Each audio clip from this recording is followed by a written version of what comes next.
Ponto de Vista. Apoio Grupo Mendes.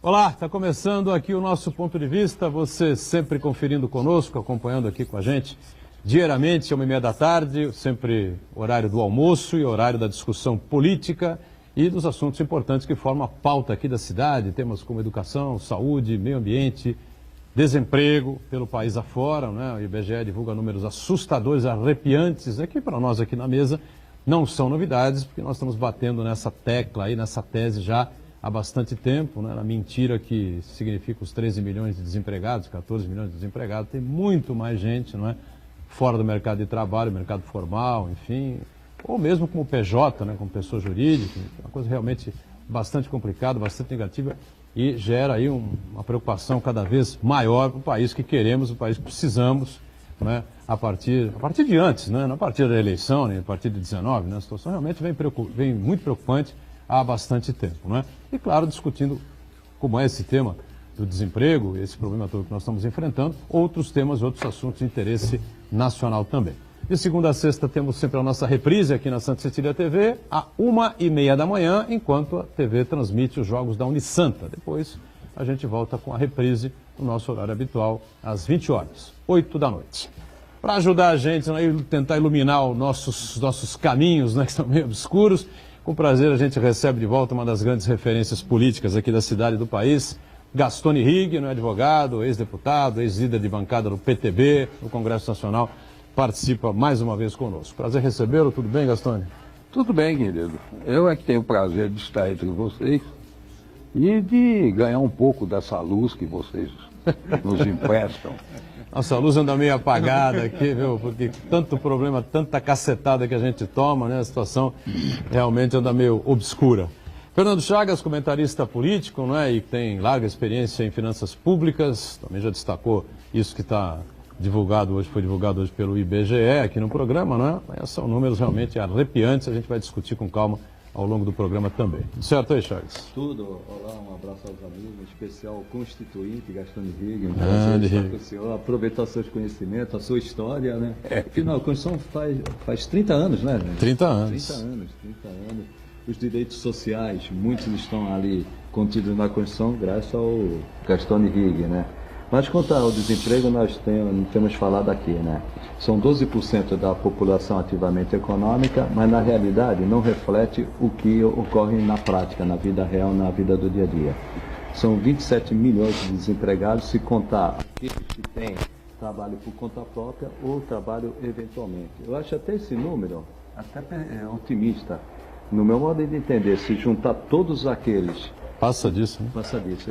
Eu acredito que passa de 30 milhões. Entre aqueles que estão procurando emprego, aqueles que estão desempregados e aqueles que estão formalmente constituídos, por exemplo, numa MEI, mas que na realidade não têm rendimento e não estão trabalhando.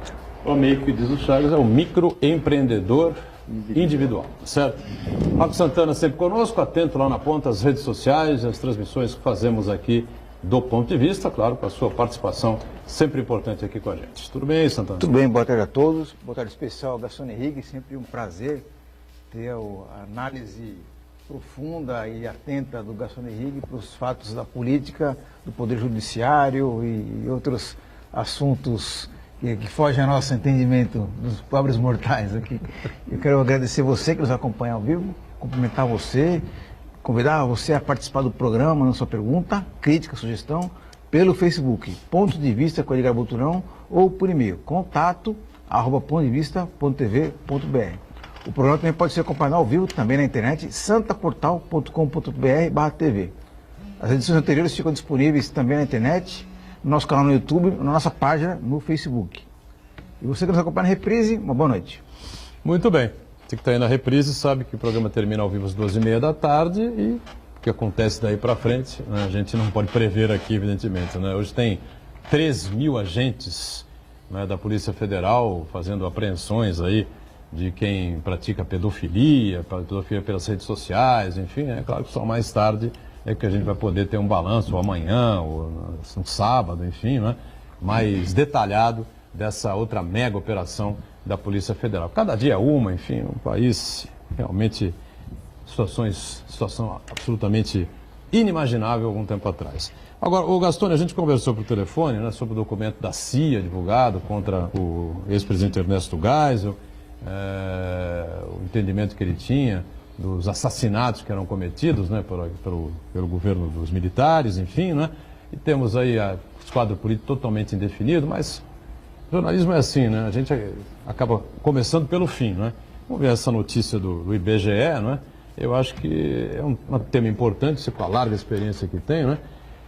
Como é que vamos virar isso, né? 25% de desempregados no país, 28 milhões de pessoas fora do mercado de trabalho, muita gente aí fazendo bico, enfim, né? E outros que estão na casa de amigos ou de parentes, enfim, estão sem trabalhar, e o cara está esgotado, está cansado, fica um tempo refrescando a cabeça, né? Porque não é possível, o cara todo dia atrás de emprego, não consegue, a porta na cara o tempo todo. Uma hora o cara despiroca, né? Então tem que ter um tempo aí para fazer uma outra avaliação, enfim, né? Mas a situação é muito grave, né, Gastone? Eu não sei como é que você vê isso e de que maneira você imagina que isso possa, que reviravolta isso possa sofrer daqui para frente. Isso é aquela história do otimista e do pessimista. São visões diferentes. Realmente temos que considerar que o Brasil não atravessa uma boa situação, ao contrário, ele está tentando sair de um buraco profundo. Mas eu queria dizer, com um olhar mais otimista, para a gente não viver apenas no prejuízo, apenas com uma visão tenebrosa do futuro, que sempre no Brasil, todas as pesquisas de IBGE abandonaram, eu diria que um fator parecido com o de agora, o ignoraram. A economia marginal sempre foi ignorada pelo IBGE.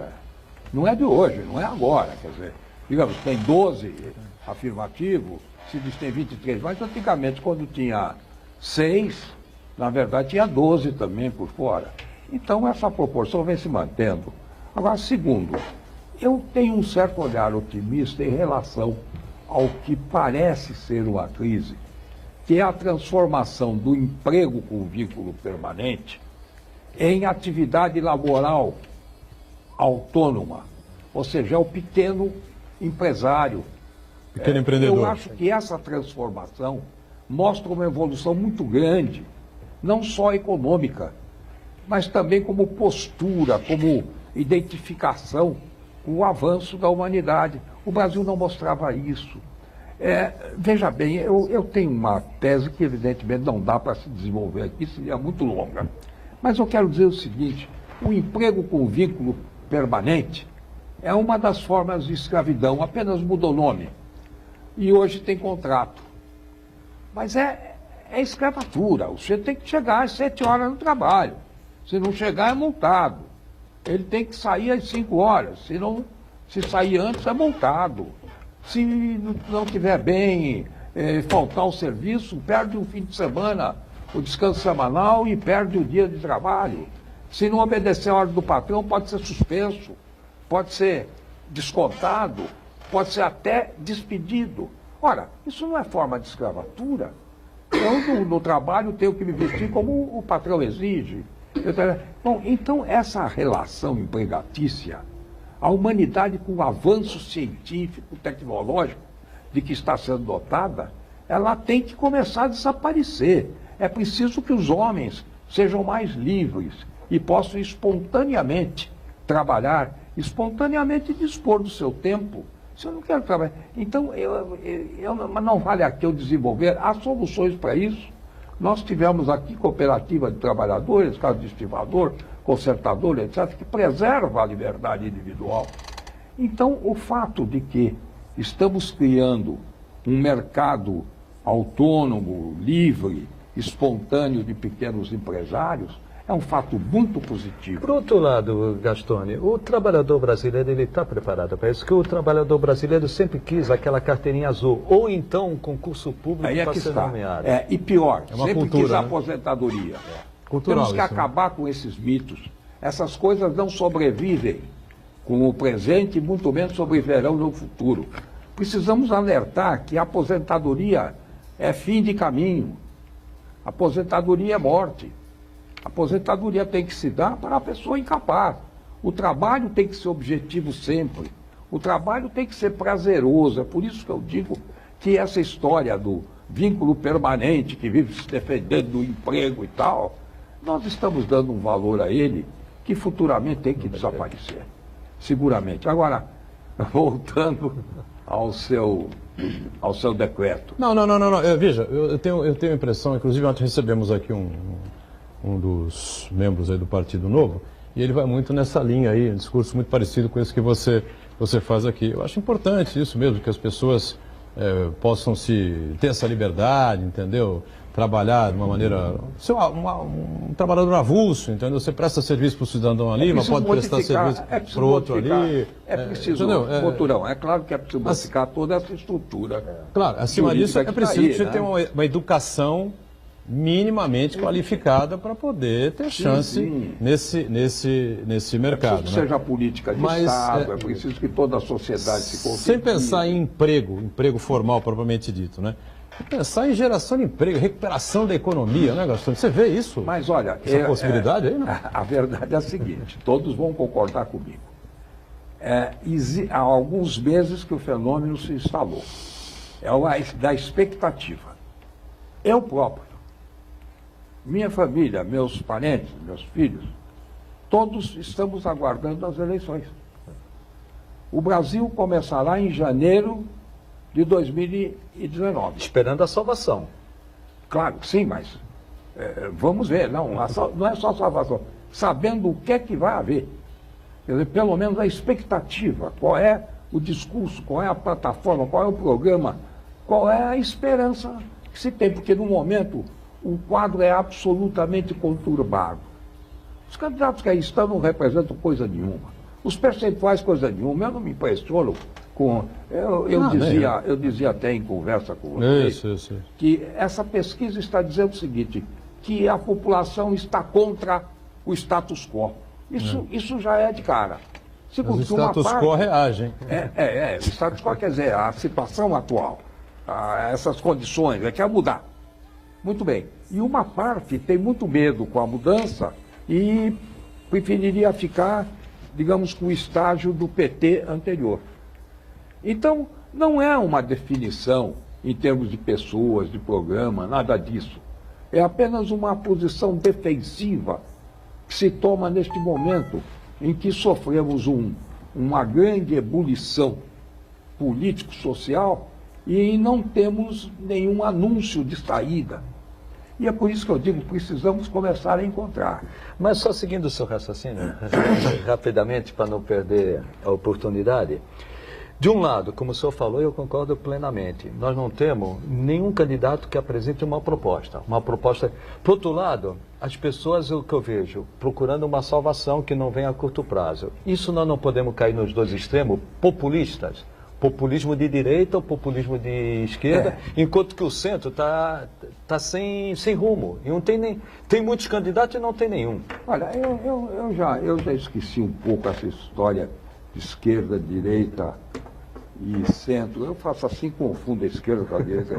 Eu acho que isso todo mundo já fez, eu não vou por aí. Mas eu quero dizer, em assentimento com você, que na realidade ninguém tem apresentado, também não há oportunidade.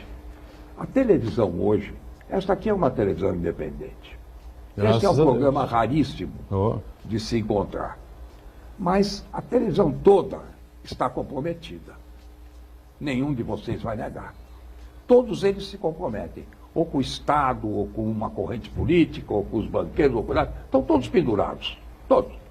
Da Globo a Bandeirantes, aí está tudo pendurado, o SBT, está tudo na mesma situação. E, portanto, eles não fazem, não realizam um amplo debate, que é o que era a forma de comunicação direta com a população. E aí a população está procurando, na verdade, essas correntes sociais via internet. Facebook, tudo isso, né? Ora, mas essas correntes sociais ainda não estão organizadas. Ainda não há um módulo organizado para discussão. Inclusive, o título do anonimato pode funcionar aí, o que desregula tudo. Quer dizer, o ódio impera, né? E o rancor. Tem ódio, quer dizer, você não sabe distinguir o que pode ser o factoide ou o que pode ser real. Então, isto de faltar a televisão livre começa com o comprometimento de não termos um programa já. Mas esse programa tem que surgir. Ou pelo menos o enunciado, a pessoa terá.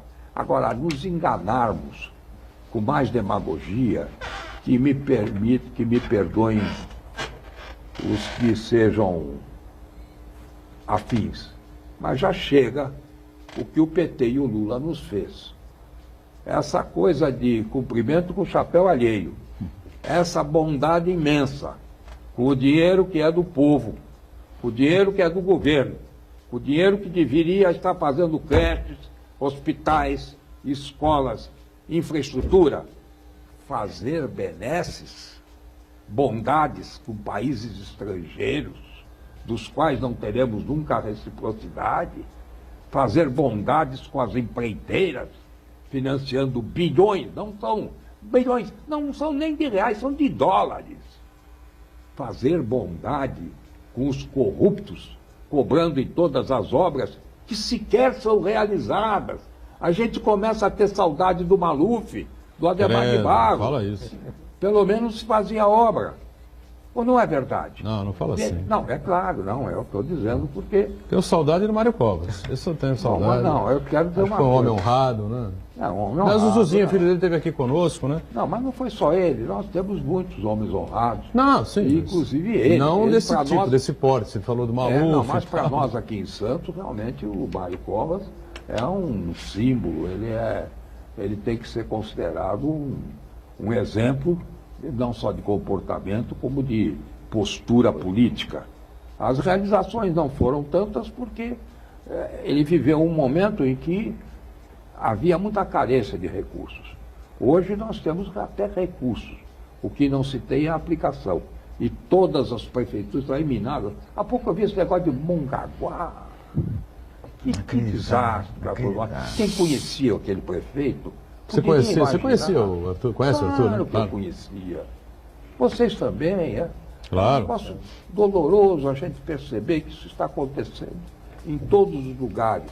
E isso minou, isso fez apodrecer o nosso alicerce, as nossas fundações. Agora temos que voltar. E eu acho que estamos voltando.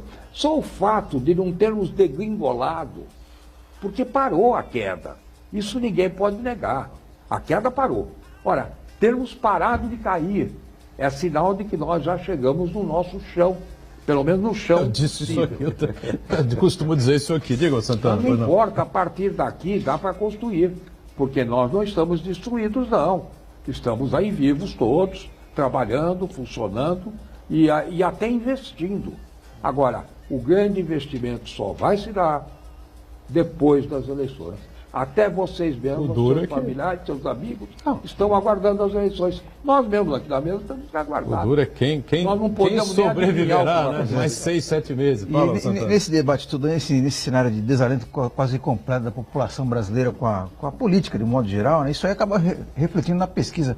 Comentamos aqui na segunda-feira que o que mais me impressionou no resultado da pesquisa é o alto grau de indecisos, brancos e nulos. Né? Quase metade da população que respondeu à pesquisa diz que está completamente desanimada. Então, toda vez que surge um outsider, né? Um aventureiro, por exemplo, o Joaquim Barbosa, já aparece com 14, 15 pontos, quando ninguém sabe, na verdade, qual que seria a proposta dele para o país, como é que ele encara o papel do Estado na vida do cidadão, como seria a sua proposta de reforma da Previdência. E da mesma maneira, a pessoa também fica desalentada e fica procurando um herói nacional. do lado do extremo-direito, o Bolsonaro, né?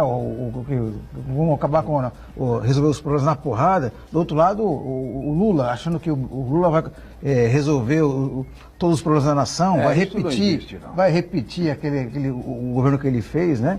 E nesse cenário todo aí, eu acho que um outro aspecto que passa despercebido, que é muito importante, que fica para terceiro plano, é a eleição para o parlamento.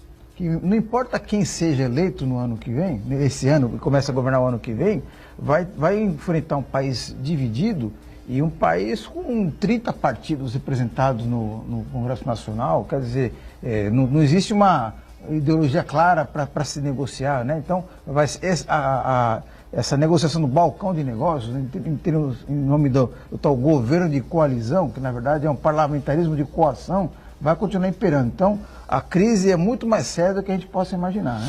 Vamos para um rápido intervalo. Na volta eu quero saber se o Gastone Rigg teve um contato assim, próximo, né, com o ex-presidente general Geisel, né? Ernesto Geisel, né? Que depois de tantos anos vem à tona aí a informação da CIA de que ele chegava, o Figueiredo falou, não mata muita gente não, hein? Mata aqueles mais perigosos e tal, não sei o que, mata. Voltamos já já.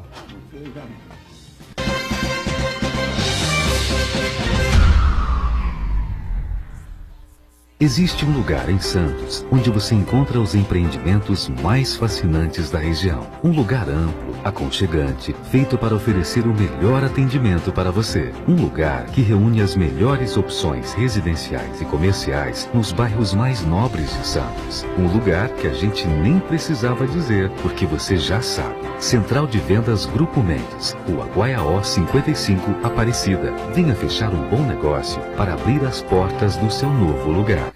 Santa Cecília TV no canal 52.1 HD. Se você ainda está com dificuldade de sintonizar a Santa Cecília TV em alta definição pelo sinal digital, você precisa escanear os canais da sua TV através da autoprogramação no seu controle remoto. É bem simples e você sintoniza os nossos programas com qualidade digital de imagem e som sem pagar nada por isso. Santa Cecília TV 52.1. Escaneie e sintonize a maior programação regional da sua TV em alta definição. Poliesportivo Unisanta, cuidando do seu corpo e da sua mente. Natação a partir de 2 anos e meio, capoeira a partir de 3 anos, voleibol, hidroginástica, musculação, basquete, futsal, karatê, judô, handebol e tênis de mesa. Equipamentos modernos, piscina olímpica aquecida e professores especializados. Mensalidades a partir de R$ 48,00. Poliesportivo Unisanta. Informações 3202-7126.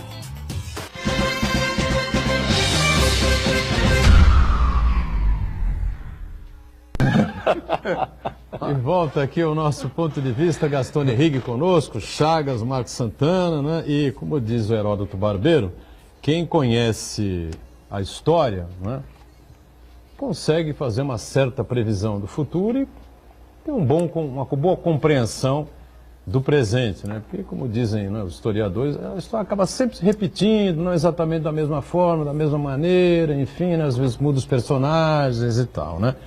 Só que no Brasil a história muda sempre, né? O Dom Pedro era o herói nacional, de independência ou morte, né? A cavalo, um cavalo branco, bonito, subindo a serra. Depois veio se descobrir que o cavalo não aguentava subir a serra naquele instante, tinha que ser uma mula, que ele teve uma diarreia, aquela situação toda, né? As coisas foram se juntando e mudou a história completamente.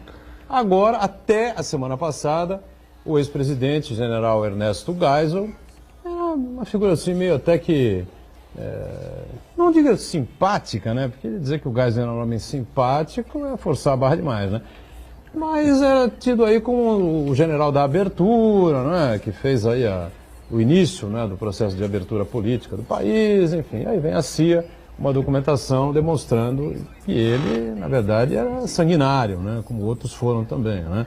E que em reuniões aí com o comando do Exército autorizou, assinou embaixo, o assassinato de vários adversários políticos, tal, né? Os guerrilheiros, os comunistas, essa coisa toda, né?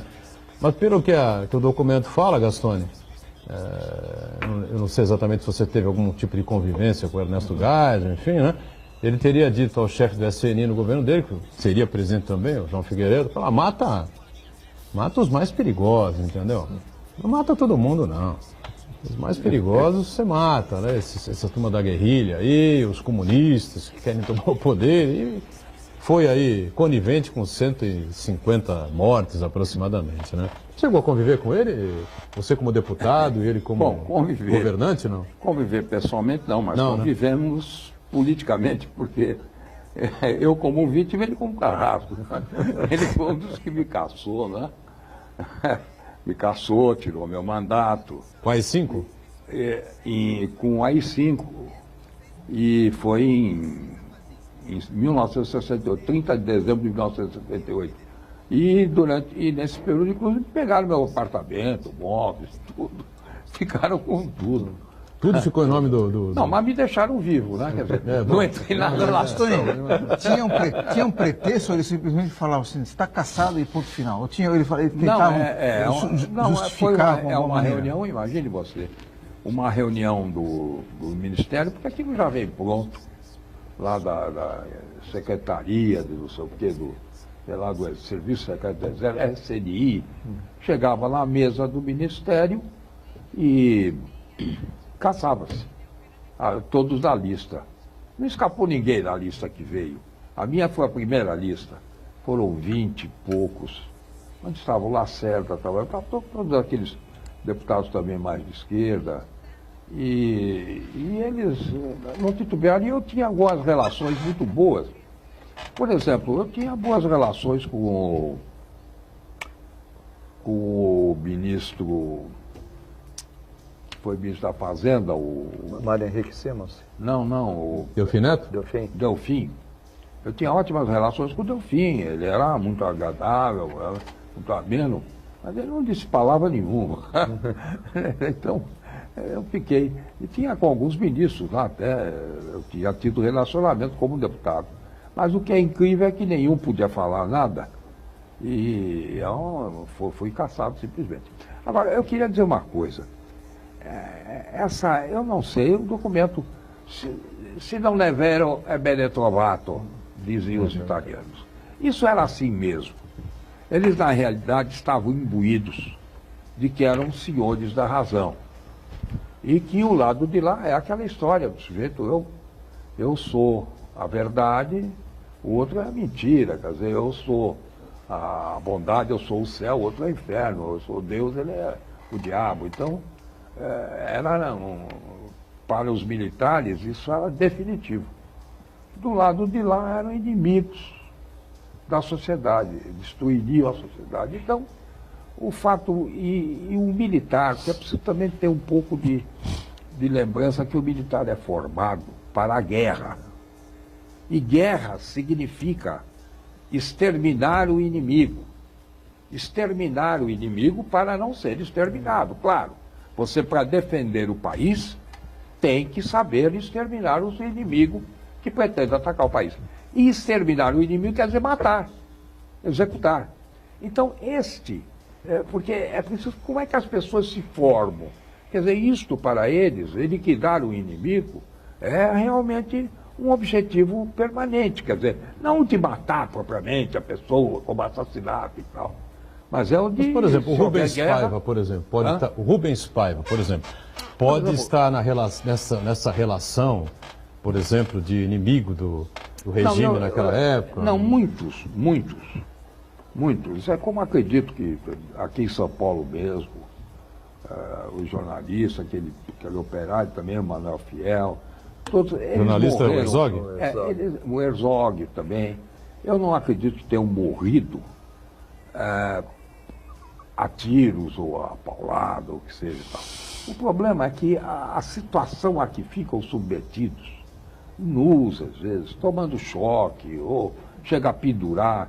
Eu não vi lá, eu estive no DOI-CODE preso, eu não vi ninguém pendurado no pau de arara, mas tinha gente nua lá, que eles jogavam água e, sabe, interrogavam, a tortura, possivelmente batiam.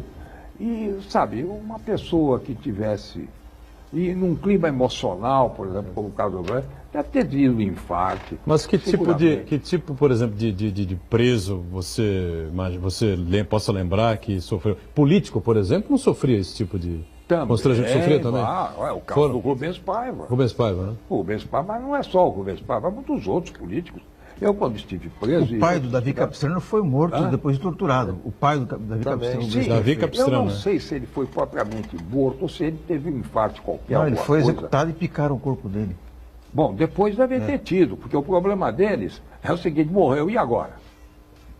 Se é um nome meio destacado, é o perigo, porque tem que passar pelo atestado médico, sabe? Porque, na verdade, os militares são burocráticos. Aqui em São Paulo, alguns nem fizeram, lá por Goiás, eles faziam uma vala e jogavam lá o cadáver. Desapareceu. Não, os desaparecidos, pode ser, que você veja que eles tinham dificuldade. Agora, uma pessoa como o Rubens Paiva, eles começaram a dizer que desapareceu, para eles desapareceu. E realmente nunca se achou o cadáver, porque senão você tem o problema de saber como morreu, onde morreu. Juscelino Kubitschek, JK, seria uma dessas figuras que causariam aí pânico no governo dos militares? Pânico, olha, ele era considerado um grande adversário do regime, né? Sim, mas e dizem perigo, até enfim, né? que o acidente teria sido... Sob suspeita. Foi muito estranho aquele acidente, hein? Vamos e ele combinar morreu que... na Viancheta, na Via Via Dutra. Dutra. Ele e o motorista num carro e em condições, dizem, muito suspeitas. Até o próprio Marechal Castelo Branco, um avião bateu na asa dele. Sabe, o Castelo Branco foi também extremamente... São coisas estranhas, realmente, mas a gente não tem comprovação. O que se pode dizer é que eles eram considerados... Eu me recordo, uma vez eu fui preso junto com o Esmeraldo Tarquínio, fomos mandados aqui para o Forte Itaipu. E no Forte Itaipu, aí eu disse ao Esmeraldo, Esmeraldo, estamos presos. E por quê, rapaz? E era o Erasmo que tinha aprendido, e eu cheguei a ser, porque o Erasmo tinha muita intimidade com o escritório de advocacia. 3 santistas, né? Nós fizemos torcedores do do pai Santos. dele. O meu escritório, que era o Dr. Tênis Oliveira Ribeiro, fizemos o inventário do pai dele. Eu fui aluno da mãe dele, aluno particular, que ia nas aulas lá, conheciam. Então, eu perguntei, quando chega por ela, eu disse, eu nem sei porque a gente está sendo preso, porque, era um deputado, fomos caçados, era um problema político, até aí tudo bem. Mas me prender por quê? Um ano depois da cassação, quase. Aí vira o Esmeraldo e disse, porque o Esmeraldo era muito tranquilo, com aquele cachimbinho dele. Deixa disso, casal, sabe? Isso é igual aquele filme, como é que se chama? O filme Casablanca. Casablanca? O Casablanca, quando o Humphrey Bogart. O Humphrey Bogart está se despedindo no aeroporto, o chefe de polícia sabe que a Gestapo de Berlim vinha furiosa para saber como é que o general nazista tinha morrido lá em Casablanca e tal, tinha sido assassinado. Então ele disse, precisamos fazer alguma coisa. Aí ele vira pro coisa, mande prender os suspeitos. O seu operário. É mais fácil. Mas que suspeitos? Os suspeitos de costume. E assim são. Esses políticos caçados viram são suspeitos de costume. Mas, Gastone, em 64, na Revolução, ou em 68, no AI-5, eu sou que viveu ativamente, inclusive era político da época. Havia o risco ou de a gente ir para um regime militar ou ir para o comunismo? Havia, na prática, uma possibilidade do Brasil se tornar comunista? Aqui na América do Sul, no mesmo continente... Se tornar comunista, não acredito. Aliás, eu não acredito e os comunistas não acreditam. Eu assisti aqui, aquele autor do livro Bagrinhos e Tubarões, tinha sido estimador de Santos, ele veio fazer uma palestra aqui da Novo Rumos, que ficava na Praça da República.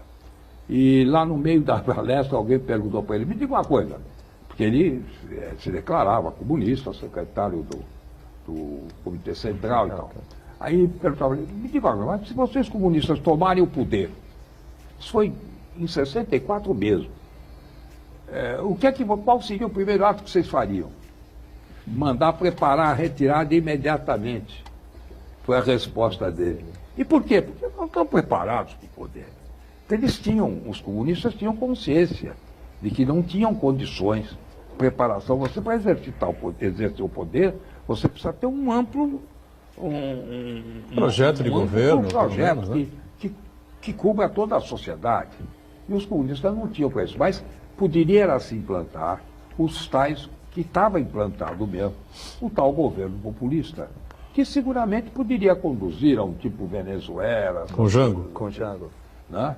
Com João Goulart, né? Então, que eram, e nós, como a importância que temos no continente, é claro que os Estados Unidos... O Gastone, você percebe alguma coisa, né, nas entrelinhas com relação a essa divulgação desse documento por parte da CIA, né?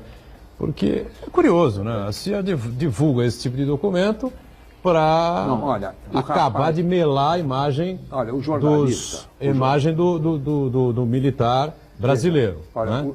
No momento em que se fala muito, parte da população fica aí dizendo que precisa voltar, que não sei o quê, essa coisa, que nós aqui somos radicalmente contra. Eu defendo a tese seguinte: se um militar se filia a um partido político e vai disputar uma eleição estadual, a federal, a vereador, a prefeito ou a governador, tudo bem, faz parte do jogo democrático. Agora, tomar o poder na porrada, como a gente já viveu aqui, de jeito nenhum. Agora, neste momento se fala muito numa volta, pessoas que nem viveram, não conhecem a história, não acompanharam, enfim, ficam falando isso. De repente a CIA solta esse documento. Não, a sua suspeita, mas não é a CIA que soltou. Eu ouvi um depoimento muito longo do jornalista historiador, me escapa o nome agora, é um jovem como vocês. Muito obrigado. Que localizou o documento. Foi nos Estados Unidos um historiador, um professor de uma faculdade lá, porque esses documentos que são liberados nos Estados Unidos por etapa, conforme cumpram 20, 30 anos. Isso que eu comentava. Cada 30 anos. Era um documento que era classificado, né? A lei da transparência dos Estados Unidos estabelece um prazo de sigilo. Esse documento tem ainda algumas restrições cortadas, que mais tarde, ou já há mais alguns anos, vão sendo abertas. Mas são bilhões de folhas. Mas imaginem, todo o estudo aqui cheio de... não caberia, porque isso é impossível até você manusear, você pesquisar. E um professor de lá, que é uma espécie de um brasilianista, ao pesquisar um determinado assunto, encontrou esse documento e falou com esse jornalista, historiador brasileiro, que trouxe o documento. Eu vi o rapaz, é um cara realmente de origem correta, é jornalista mesmo, é um cara honesto, ninguém criou, isso não foi criado, isso foi encontrado. E ele é todo ele compatível com o que ocorria à época. Não tem dúvida, alguma coisa, se não esse, parecidíssimo aconteceu. Isso não é estranho a ninguém. Veja bem, na época do Geisel, você teve a cassação aqui, em Santos. Eu entendo, eu sei o que você está falando. Eu também não me estranha de maneira nenhuma. Não estou pasmo, falando, Deus do céu, o Geisel. Não, isso não me surpreende absolutamente nada. Mas o momento em que isto vem à tona, sendo divulgado, tendo um milico, não é? Deputado federal, democraticamente eleito pelo Rio de Janeiro, enfim, mas tendo um milico à frente das pesquisas eleitorais, enfim. Surge esse documento para dizer para as pessoas, eles são assim, entendeu? Isso é bom. Embora todo mundo que assiste ponto de vista sabe o que eu penso a respeito desse cidadão aí, esse milico que é candidato a presidente da República. Não me satisfaz em nada, não me convence absolutamente nada. Agora, se alguém teve a lembrança de desvendar agora esse documento, está prestando um grande serviço à democracia, porque nós estamos relembrando um episódio triste. Não estou sendo crítico, também quero dizer que não estou sendo crítico a isso não. E um episódio mentiroso, onde, quer dizer, a imprensa, entre aspas, não é essa imprensa verdadeira, aquela imprensa dominada silenciou. Os órgãos públicos silenciaram, as polícias silenciaram, os juízes e magistratura silenciou.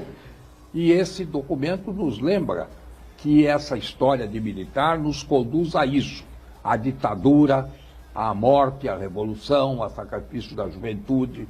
Mas não há. O caminho democrático é difícil sim. A gente tem que insistir, tem que sofrer, tem que penar, mas é o único caminho.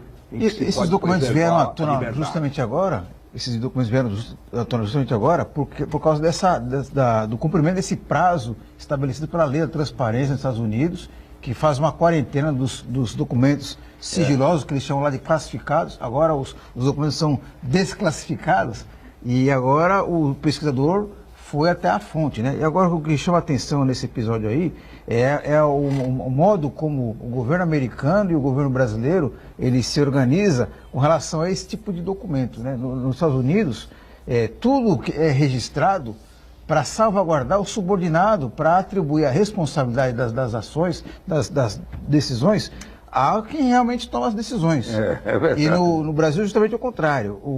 Os grandes líderes, eles fazem, na época da ditadura, né? Eles fazem questão de apagar os registros para se eximir da responsabilidade, para dizer que a culpa do homicídio, da tortura, era do guarda da esquina, do delegado de plantão. Mas não foi o acordão que fizeram na virada da ditadura para a democracia? É nesse ponto que eu queria Com um Tancredo também sendo ali, mais ou menos que um elo ali, a ligação de uma coisa e o com a outra. Gastone vivenciou isso. Sim. Muito se fala, a Argentina saiu de forma diferente do Brasil, o Chile saiu de forma diferente, de forma traumática. O Brasil não, o Brasil saiu de forma suave. Qual é a sua visão disso? Vamos para o intervalo rápido, na sequência o Gastone responde, a gente trata ainda também de outros temas importantes aqui da cidade e do país. Já, já.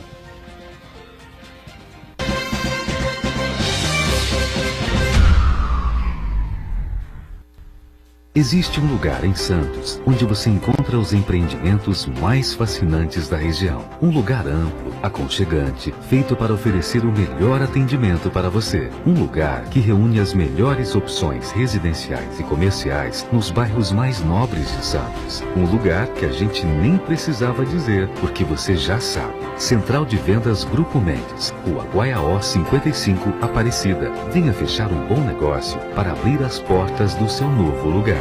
A sua música.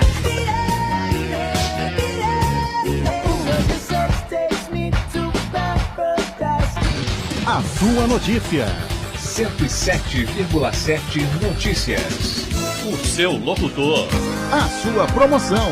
Ligue agora 3234-1077. Participe você também e ganhe muitos prêmios. O seu cantor. A sua rádio. 107,7 Santa Cecília FM. Atinja novos clientes de forma adequada e inteligente. Anuncie na Santa Cecília TV. Ligue 3202-7107.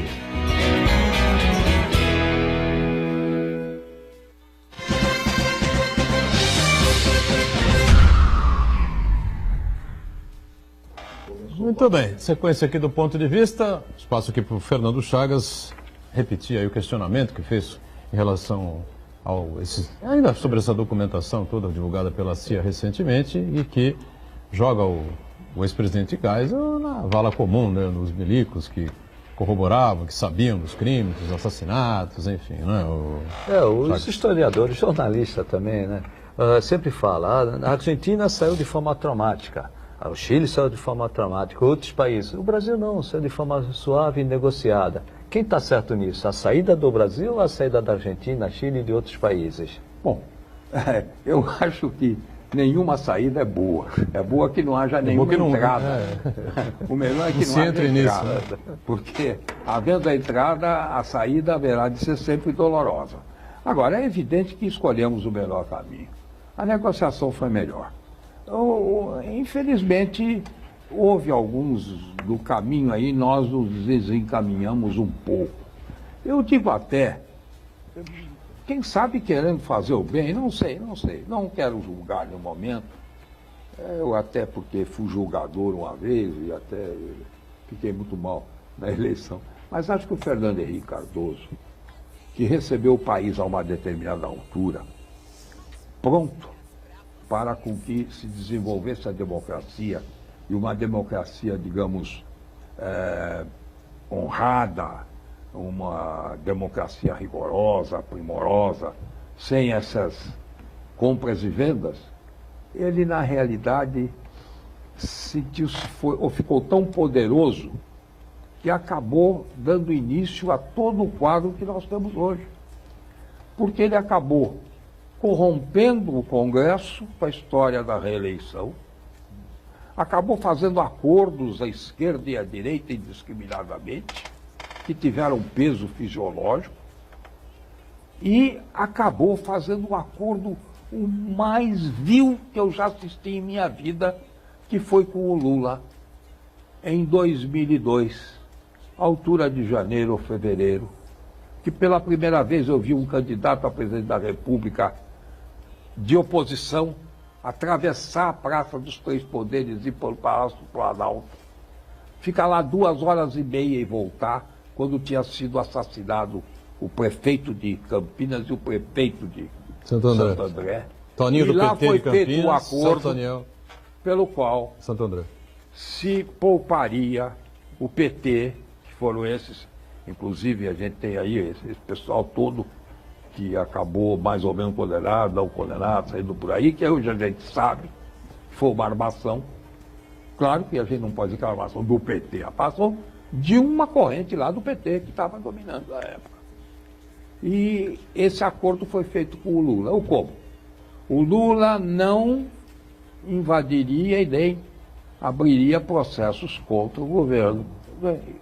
E Fernando Henrique, por sua vez, conseguiria em São Paulo que a polícia dissesse que aquilo foi um assalto, um sequestro, que aí, é claro, o sequestrado foi em casa, trocou de roupa, e fez tudo aquilo.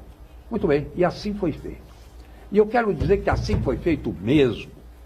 E você pode olhar como é que um governo como o do Lula, que vem depois de várias derrotas, com uma oposição firme, rigorosa, faz aquela carta aberta primeiro, logo depois desse acerto, e em seguida, num governo de 8 anos, não abre um único processo, a primeira vez na história da República, em que um governo segue ao outro sem um único inquérito ou processo. Que era de oposição, né? Desminta para mim.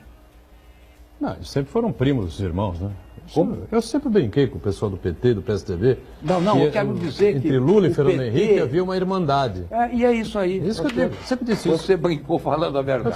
Eu sempre brincava com isso. Eles são primos irmãos, desde a época da fundação do PT, em que o Fernando Henrique esteve com um pé e pé meio. Foi lá na rua Marconi, ao lado do escritório. O Fernando Henrique teve com um pé e meio dentro do PT. A primeira reunião deles, o Fernando Henrique estava presente. Não se filiou. Agora, Participação do Uriel Vilas Boas, ele pede para o Gastone Rigg fazer uma comparação entre a classe política da sua época e a atual, e também o eleitorado. Então, Gastone, tinha corrupção adoidado, né? Sim. Tinha roubalheira adoidada, a gente sabe disso, enfim, né? Quando? Na época, há 20 anos atrás, há 30 anos atrás. Não, mas espera um pouco. Primeiro, do lado. Eu lembro do Mário Covas dizendo que o Quercia estava no esgoto, era um rato de esgoto. Sim, mas eu aí lembro, entendeu? Mas é pontual, era localizado. O que eu quero dizer é o seguinte: de nossa parte, não é que sejamos anjos, eu não sei, não fui testado nesse ponto. Mas de nossa parte havia uma, digamos assim, uma razão ideológica, um objetivo ideológico e programático muito grande. Era a luta contra a ditadura militar. Então ela tinha como bandeiras a liberdade, a democracia, e isso é impeditivo de você negociar valores ou, sei lá, se corromper. Você não pode falar em liberdade, democracia, essas coisas idealísticas e, ao mesmo tempo, pegar dinheiro. Não tem nenhum cabimento que isso acontecesse. E, então, não era isso. Agora, no governo militar, que é o que eu vivi, uma boa parte, né? E a corrupção era total. Eu vou lembrar para vocês algumas coisas. Um general, que foi o general que me interrogou em Brasília, ele era, na época do golpe do AI-5, ele era o comandante militar do Planalto, chamava-se Bandeira Brasil. Esse cara foi presidente da COSIPA, arruinou a COSIPA. Arruinou a COSIPA. Transformado hoje seriam bilhões e bilhões de dólares que foram pelo propinoduto. E ninguém fez nada. De lá foi mandado para a Prefeitura de Santos, como interventor.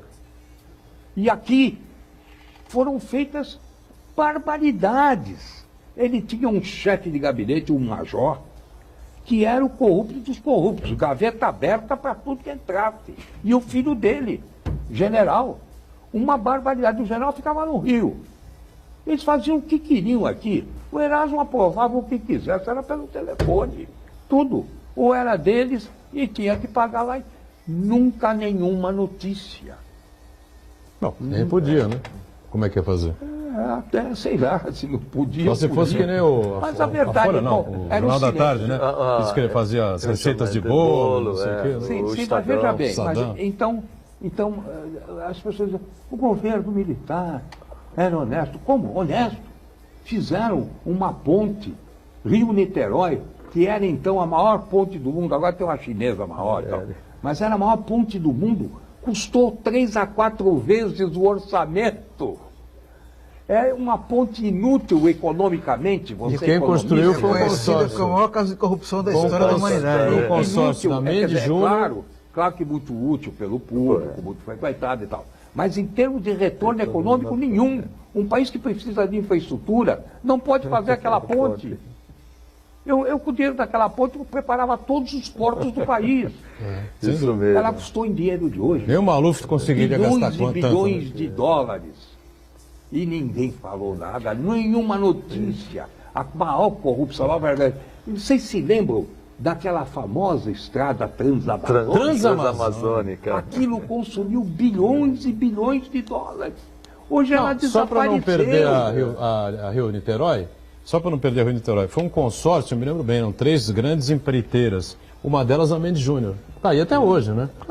2 delas, não sei se agora eu não vou citar aqui Camargo Correia, nem. E a Odebrecht, Olha, a Odebrecht era uma não pequena estava, empreiteira, era uma pequena empreiteira Da em Bahia. Salvador. A primeira obra foi o Teatro Castro Alves e se tornou uma grande empresa nacional fazendo obras no período militar, né? Senão seria uma empreiteira qualquer. Como no dito popular, só mudam as moscas. Agora, passando pela história, chegando nos dias de hoje, uns defendem firmemente a Lava Jato, outros criticam e dizem que a Lava Jato destruiu a política. Qual é a sua visão? A Lava Jato, positiva, negativa, Não, e exagerou? Muito positiva. Opa! A Lava Jato propôs 50 anos de vida para a sociedade brasileira. Nós teríamos que viver mais 50 anos de experiências políticas para chegarmos à realidade que a Lava Jato nos pôs à mesa. E conseguiu que a imprensa desvendasse. Isso tudo que nós fizemos aí em 2 anos, não tem mais do que 2 anos, nós iríamos levar seguramente 50 para poder pôr isso em manchete. Imagine você.